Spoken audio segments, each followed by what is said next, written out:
J. Radio J. Le 10-11. Lise Goutman. Radio J. Les invités de Lise Goutman. Radio J. Alors, comme je le disais tout à l'heure, un livre petit par le format mais grand par le contenu, le petit livre essentiel de la prise de parole, paru aux éditions Tapis Volant. Patrick Massia, bonjour. Bonjour Lise, bonjour Alors, à tous. Et toutes. Patrick est en train de se prendre en photo. Non, je me prends pas en dans le photo. studio. Je prenais Serge en photo. D'accord, avec les ça lui écrans. fera plaisir. Alors, Patrick, le petit livre essentiel de la prise de parole, c'est un livre qui est dédié, comme vous le dites, aussi bien aux ados qu'aux managers. Il y a quand même un espace énorme entre les ados et le fait d'être manager et de diriger une boîte. Pourquoi? Comment? Est-ce que c'est la même problématique? Oui, c'est la même problématique en fait. Vous savez, à côté de ma vie d'acteur, j'ai donné énormément de cours de théâtre à toutes sortes de populations en fait, aussi bien aux ados qu'aux chefs d'entreprise. Oui. Ces cours de théâtre sont devenus des séminaires de prise de parole, de cohésion d'équipe et de conduite du changement. J'ai eu la chance d'intervenir à Sciences Po, formation continue, pendant plus de 10 ans, à Centrale Plus Paris. maintenant. Plus maintenant, mais pour des raisons de programme, hein, je pense. Oui, Je oui. veux pas rentrer, Non, je plaisante oui. parce que quand on dit Sciences Po en ce c'est ça, c'est moment, pour ça c'est que je un peu précise Sciences Po, problématique. formation continue. Oui, Et ce qui a fait qu'après, j'ai travaillé dans des entreprises très, très différentes. Oui. On m'a engagé aussi bien chez des gens comme chez Deloitte que des entreprises beaucoup plus modestes. Bien Et sûr. la problématique est la même. Et j'aime bien, moi, après avoir fait 2 jours de séminaire, ma marque de fabrique, c'est les comptes rendus.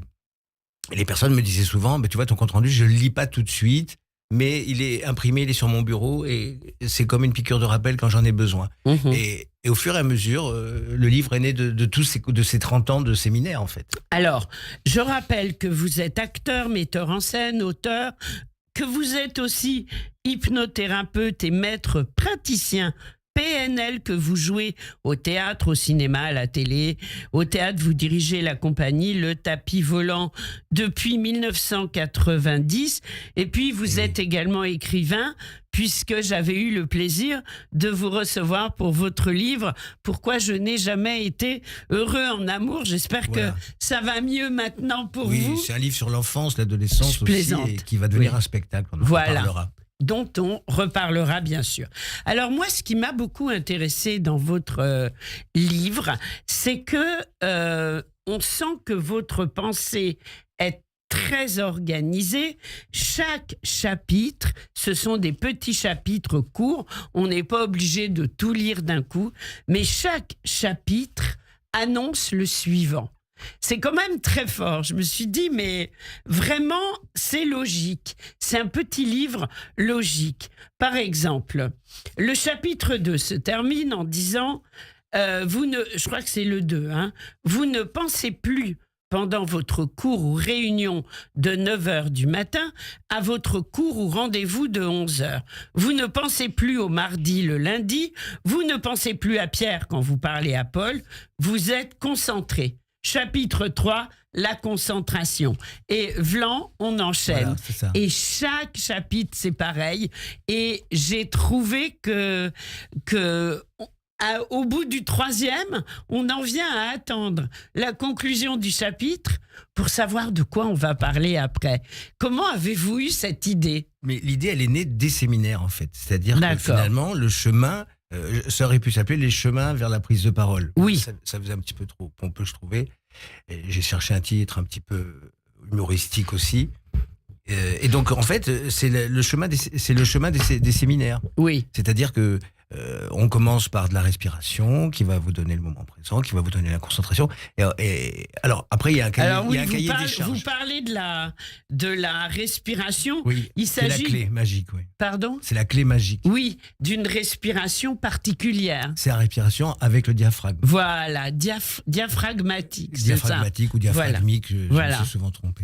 Et cette respiration permet de calmer beaucoup d'angoisse, beaucoup de trac, de prendre la parole en public, en fait. C'est ça, c'est-à-dire que c'est la respiration qu'on utilise en sophrologie, en yoga, en qigong, enfin dans toutes ces...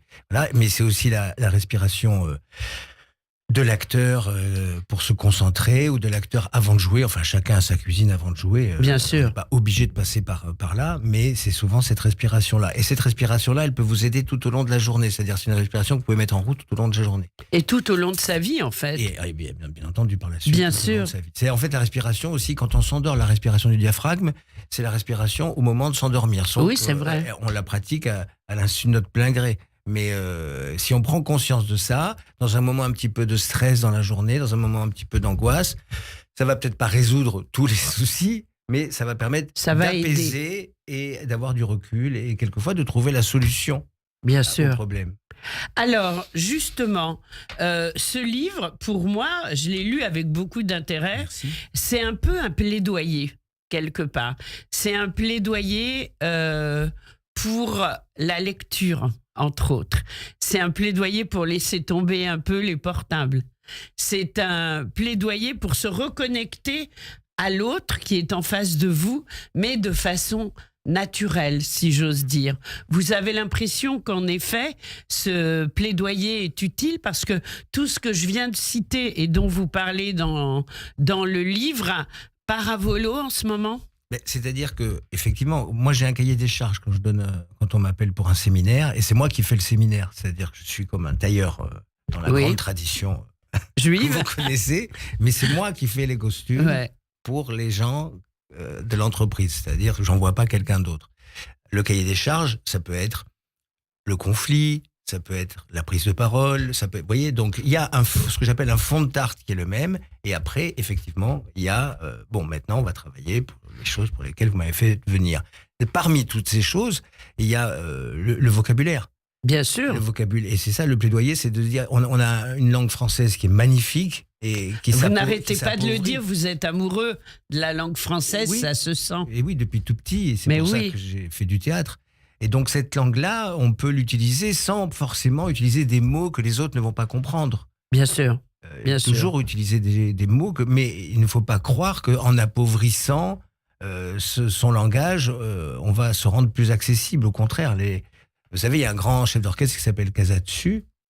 Et quand il va jouer dans les prisons, il va avec son orchestre. Je lui ai demandé un jour, j'ai eu la chance de le croiser quelques instants, il va en smoking. Ah oui. Et son orchestre est en smoking. Ils vont pas venir en blue jean et en bermuda Bien parce sûr. qu'ils vont jouer dans une... Eh ben c'est pareil.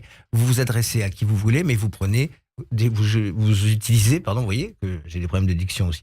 Vous utilisez des jolis mots.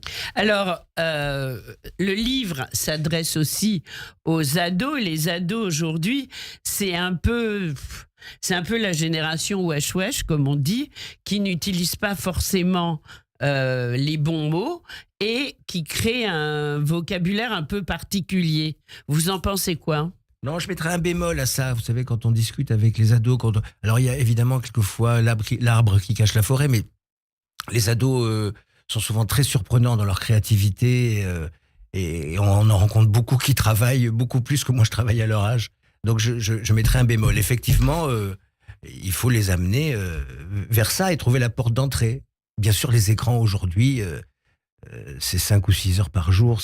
Bien sûr, ça c'est bouffe, trop. Ça bouffe beaucoup de temps de lecture et qu'est-ce que ça va donner dans 15 ou 20 ans ? Ça fait peur quand même. Vous croyez pas qu'il y aura Il y a une d'autres choses qui font différence dans 15 ou 20 ans entre les nouveaux adultes qui auront lu dans leur jeunesse et ceux qui n'auront pas ouvert un livre ? Je sais pas, j'ai pas envie. Vous savez, moi, je me rappelle, j'avais les professeurs de mon frère qui avaient 4 ans de plus que moi. On était déjà, nous, oh là là, mais alors la génération de votre frère... Oui, c'est vrai, on en a reçu plein la figure. Oui. Plein la figure. Donc, Oui, c'est vrai. je pense qu'il faut faire confiance aussi. Bah, espérons. En tous les cas, vous aider à faire confiance. Alors, à un moment du livre, vous donnez un conseil qui m'a fait sourire, mais enfin sourire dans le sens, je me suis dit, bah c'est juste évident. Vous dites que quand on va chercher un enfant à l'école ou qu'on l'emmène, pour aider l'enfant, pour être à l'écoute de l'enfant, il vaut mieux ranger son portable, même quand on emmène un bébé à la crèche Oui. et qu'il babille. Oui, ben, vous savez, regardez la psychologue qui vient parler à 9h du matin chez vous, la pédagogue dit ce genre de choses, hein, vous voyez, ce matin. Et il faut être avec la personne avec qui on est. Même si c'est un bébé, on prend le temps. Si c'est un enfant de 3 ans, il va en maternelle, qu'est-ce que tu vas faire aujourd'hui ou qu'est-ce que tu as fait aujourd'hui? C'est un petit temps. Alors, c'est ça le moment présent et le ici et maintenant. Peut-être après, vous allez repartir vers votre ordinateur et travailler, mais les 10 minutes que vous avez passées avec la personne, enfant ou adulte, c'est 10 vraies minutes. Ah et oui, ça, donc c'est vraiment important. Et tout ça se tient et amène à la prise de parole.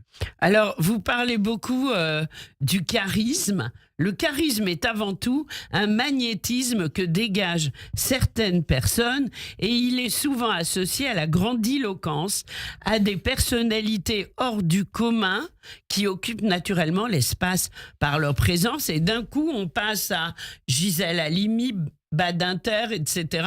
On n'est pas tous Gisèle Halimi ou Badinter. Non, exactement. Et pourtant, je crois que chacun, je l'ai vu dans mes séminaires, chacun peut trouver son charisme par les chemins que j'explique dans le livre. Chacun peut trouver son charisme. Évidemment, on ne va pas tout de suite être Jean Rochefort. Bien sûr.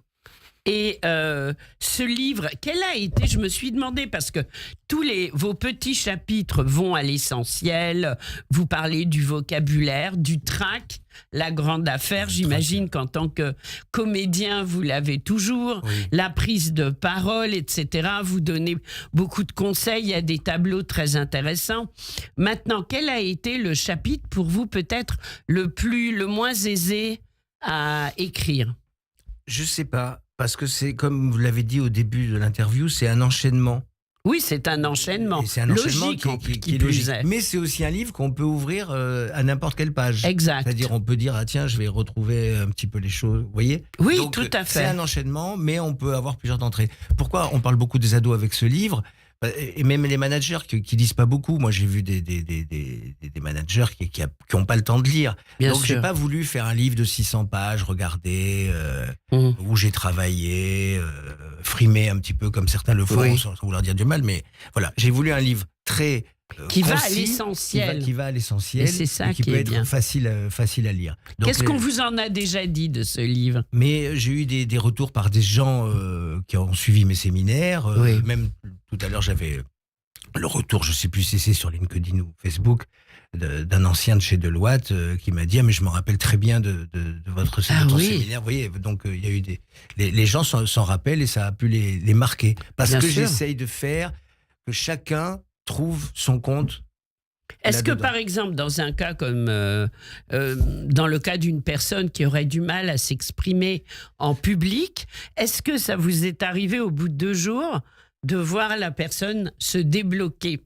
J'emploie le terme exprès. Voilà, en 2 jours, comme vous le disiez tout à l'heure, quelqu'un ne va pas devenir Robert Badinter. Non, mais c'est sûr. En 2 jours, il peut trouver des pistes et effectivement des petits déblocages qui vont lui permettre de passer à l'étape suivante. Bien sûr. Par tout le travail, les improvisations, la respiration et les exercices.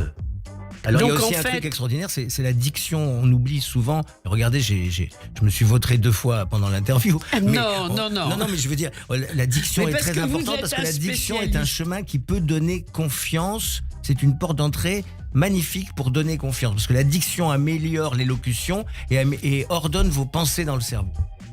Eh bien, ce sera le mot de la fin. Et puis, il y a le concept Jimmy Connors qui est quand même... Oui. On n'a pas le temps d'en parler, mais... on ne peut pas parler de tout. Un mot très vite, 10 secondes, Jimmy Connors. Non, mais Jimmy Connors, c'est quelqu'un que j'ai vu à la télé quelquefois renverser des matchs d'une manière extraordinaire. Être mené 2-7-0 et être mené 5-1 dans le 3e set avec 3 balles de match contre lui. Et ben, ce match-là, je l'ai vu gagner. Donc, c'est le concept de la balle jaune qui revient à la concentration et à se contenter de dire « je prends chaque balle après chaque balle ». Waouh. À lire absolument. Le petit livre essentiel la prise de parole, Patrick Massillard, aux éditions Tapis Volant. Voilà, merci, à bientôt Patrick. Merci, au revoir. Parler de tout et de rien. Radio J. Restez à l'écoute. Radio J revient dans un instant. Radio J. Le Club Imo Radio J. Marc Ezrati. Bonjour, c'est Marc Ezrati. Je vous retrouve